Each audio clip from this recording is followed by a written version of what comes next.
আসসালামু আলাইকুম। আজকে রুই মাছ পাক করুন সবজি দিয়া, কবি, আলু, টমেটো, বাইগন এগুলো দিয়া, পেঁয়াজ, আদা, রসুন দিয়ে একটু কষাচ্ছি। কষায় সেরে দিয়া আগে আলাদা করে রাখছি। হ্যাঁ, অনেক টেস্ট, মানে সবজিটা খেতে, মাছের রুই মাছের সাথে। রুই মাছ আগে বাইজিয়া তারপর নিচে তুইছি। দেখে থাকেন, সবজিগুলো আগে ধুইয়া পানি জড়াইতেছি। সবজির কষানো লাগবে, কষাইয়া 10-15 মিনিট কষাইয়া সাইরা তারপরে একটু পানি দিন।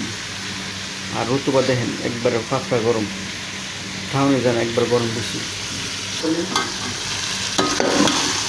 কষাইতেছি সবজি সবচেয়ে টেস্ট বেশি কষানোর ভিতরে। যত কষাবেন অতই বা টেস্ট পেয়ে। কষায় সেরা তারপরে পানি দিয়েছি পরিমাণ মতো, দিয়া কতক্ষণ জাল দিতে হবে। আর এই টমেটো পরে দিব। সবজির একটু ওয়ে সারলে 90%, 10% ভিতরে দিব।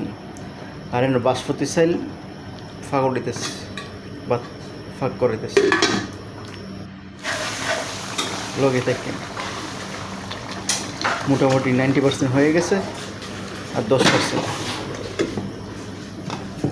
10% দিয়া তারপরে বাতরে মার গেলে তারপরে সেক দিতেছি। আমাদের তরকারি রেডি, দেখতে থাকেন। ভাতও রেডি, প্লেট রয়েছে ঠান্ডা হওয়ার জন্য, ভাত অনেক গরম তো। এই দিয়ে আমার তরকারি রেডি একবারে। সবাই এরকম ফাঁক করে দেখবেন, অনেক টেস্ট পাইবেন, অনেক মজা হয়েছে। আসসালামু আলাইকুম।